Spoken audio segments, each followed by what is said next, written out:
the federal government is expected to read the Riot Act to premiers and chief ministers at National Cabinet today, calling on them to step up their efforts to tackle domestic, sexual and family violence. Almost all states and territories are falling well behind on their commitments to hire 500 frontline workers to help tackle the crisis. It is sure to be a tense conversation as the leaders meet this morning, with the Commonwealth pushing states to match more than $350 million in funding.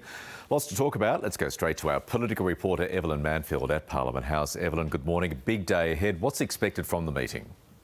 The federal government says it's expecting a substantial package to come out of this National Cabinet meeting in Canberra today. The ABC understands that'll be at least $351 million put forward by the federal government. They want these states and territories to match that collectively, so another $351 million from the states and territories. Now, of course, this is all subject to what actually happens at the National Cabinet meeting today and what agreements they make, but we do understand that it'll be an extension of frontline services that are already offered. Legal services are certainly hoping that they can get some more money out of this National Cabinet today, because they tell us that they're just inundated with women and children seeking help and they just don't have the resourcing to keep up. So look, the crisis that is men's violence against women will be the focus of this meeting. It follows a meeting of National Cabinet in May, which of course happened after rallies around the country which were in response to the shocking rise in women being killed at the hands of men. And following that May meeting, there was a rapid review set up, so we can expect that leaders will be reflecting on some of those recommendations today.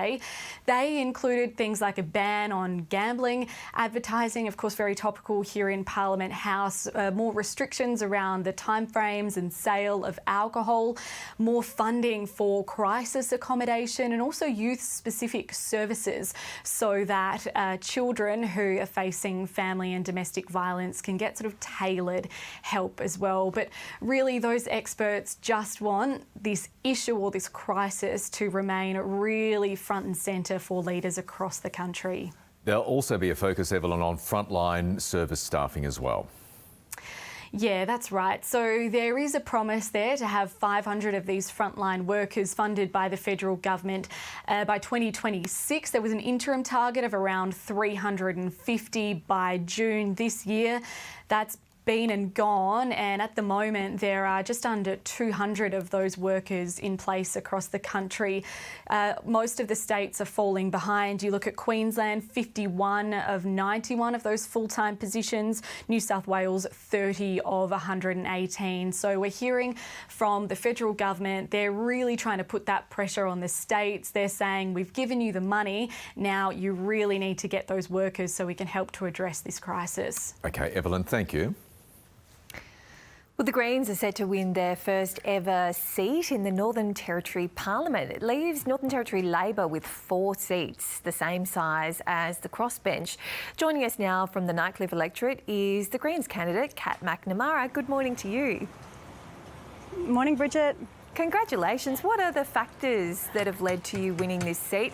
33 votes in it, and you've taken the seat from the former Northern Territory Chief Minister, Natasha Fyles. Yeah, well, look, it's been an incredible time and an incredible campaign. We've just got the most incredible volunteers here, all the way from Mbantua Alice Springs up to the top end. And look, people were just really keen to hear what we had to offer and to see our vision.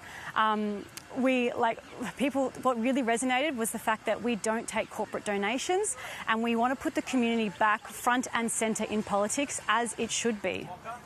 What were some of the issues that Territorians there in Nightcliff and the surrounding suburbs were telling you that they were concerned about? Because this has been a decimation of the former Labor government. Why were people really wanting a change at this election? Yeah, look, there was a range of issues. One, community safety and crime, but also the environment as well here. The decision by the former Chief Minister to greenlight fracking left a lot of people feeling betrayed. I mean, I have spoken to so many people who've told me that that was a real turning point for them. People who described themselves as rusted-on Labor voters who said they were going to vote Greens for the first time and were really excited by that. So people, look, if they're not happy with what their representatives are offering, they're going to make it known on the ballot. How tricky are these issues going to be navigated in the NT Parliament? Because presumably you've got a very different view on issues like community safety, clearly recognising that it is a concern for Territorians, to the approach of the CLP government led by Leah Finocchiaro. Are you going to be able to collaborate in any way in the NT Parliament to really address this issue in particular? Yeah, so we're here and we will be bringing the voices of the community into Parliament. So for issues like this, we know that we are looking at evidence-based solutions. So things like locking up children, putting 10-year-olds in prison, not only is it wrong, but it doesn't work. And we want to make our community safer with evidence-based solutions. And that's what we've heard from the community. They can see that doing things like putting children in prison is not making us any safer.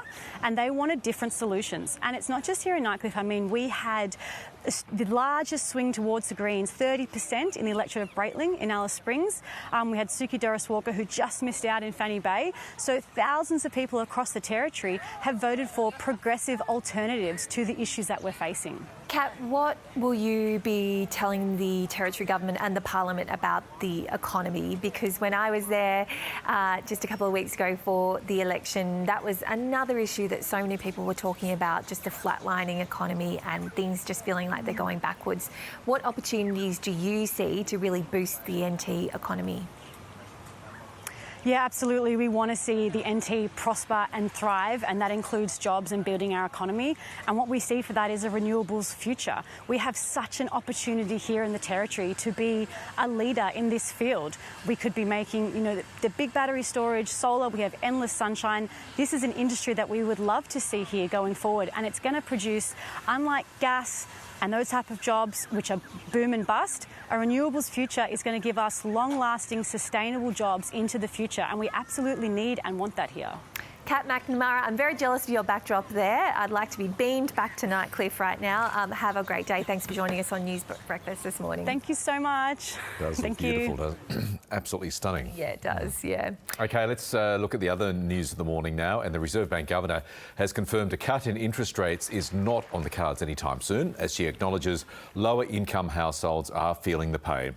Michelle Bullock has warned that if inflation stays high, so too will interest rates, and that would put even more people at risk. High inflation hurts everyone, and it hurts the most vulnerable the most, to repeat what I said in the speech. And for those reasons, using interest rates to bring inflation back down to target is absolutely worth achieving that.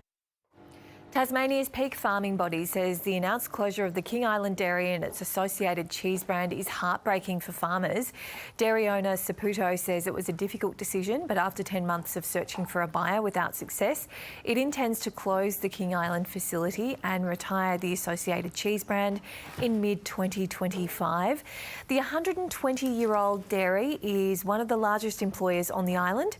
Almost 60 jobs will be affected by the closure, causing major flow-on effects for the small community that has just 1,700 residents. If this happens in a major city, Launceston, Melbourne, Sydney, losing 60 jobs or even tripling that, the impact wouldn't be really felt. But this is going to be significantly felt. It's a small island, it's a small, well-knitted together community, so the impacts are going to be large. Hunter Biden, the son of US President Joe Biden, has pleaded guilty to tax evasion in Los Angeles, where he was preparing to face trial. He'd previously pleaded not guilty in the criminal case, which accuses him of failing to pay more than $2 million in taxes while spending lavishly on drugs, sex workers and luxury items. He faces up to 17 years in jail and more than $650,000 in fines.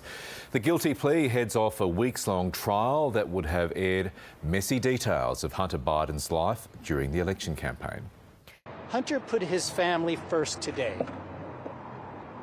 and it was a brave and loving thing for him to do.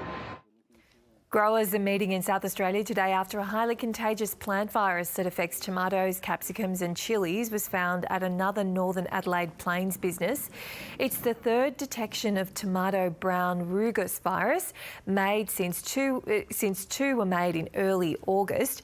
The Department of Primary Industries and Regions says the disease has no known effects on human health, but threatens Australia's $5.8 billion vegetable industry.